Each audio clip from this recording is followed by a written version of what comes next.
Hey everybody, this is Brad from Johnson Small Engines. I want to show you how to operate to start a Champion. It's a generator, it's a dual fuel generator. This one is propane or gasoline.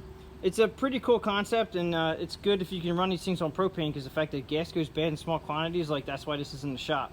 We had to put a new carburetor on for him, but it's running good now. And I can see here that it's actually showing 4750 as the gas powered, and it's showing 4275 as propane powered. Now these are startup ratings, and then you have your running ratings, which is 3800 while it's running, and then 3420 while it's running.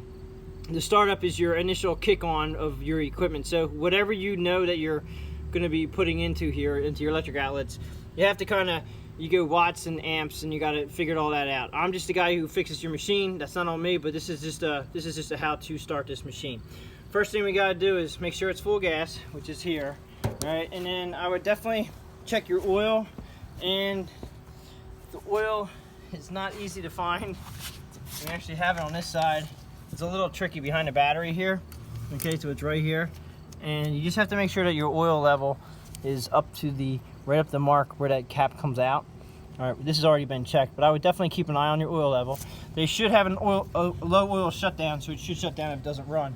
So if it doesn't start up, and you know the gas is good and the carburetor is good and everything else is good, you may want to check your oil level. Do it first, and you won't have to worry about it. Okay, so in the front here, you have a couple different buttons. Your battery on and off. This one here, if the battery's in good condition, turn the battery on, light comes on. Now, I think that energizes the fuel shut-off cylinder on the carburetor. Okay, so that's why you have to leave this on while it's running. And then you have your on, your off, and start. Okay, so when you're ready to turn it on, that's on. And then your next one is start. We're not going to do that until we're ready to start it. I'm going to leave this on. The battery's on. We know this battery is brand new and it does crank, so it's good condition. This actually will charge, this generator charges this battery at about 13.5, 13.9 volts when it's running. And when it's off, I checked it and it's about 12.5. So I know that this generator will charge this battery while it's running, which is a good thing. A lot of generators do not charge the battery, so you have to keep that in mind depending on what generator you have. We have two different locations. We have gas here, and then LPG, which is propane. All right, gas, and it's propane gas. The only way that you can make these work is the fuel's got to be off on the gasoline one to switch this from gas to propane. So right now we're on gasoline powered. I'm going to start you how to run on that.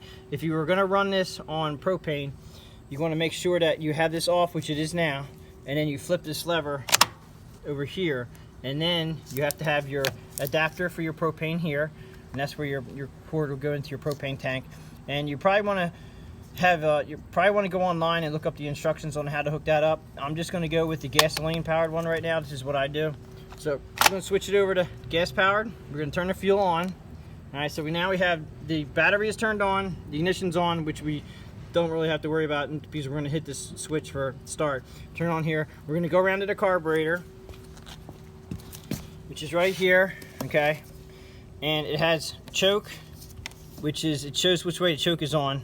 Actually up here, if you look up here, it actually says run this way and choke is this way. Okay, so we want choke this way, that's choke on. And when it starts up, you turn the choke off and it'll be in the run position. Okay, so choke is on. You can use the pull cord if you want, but we have electric start, so we're going to show you how to do it with the electric start. You come around to the start button, battery's on, start on. You're going to leave this battery on, and then just remember that you have to turn this off after you turn the machine off. When you're running it, this will be on, and if you turn the machine off with the switch like this is still going to stay on. So remember to turn this off when you power down. All right, so we're going to start it. Choke's on right now.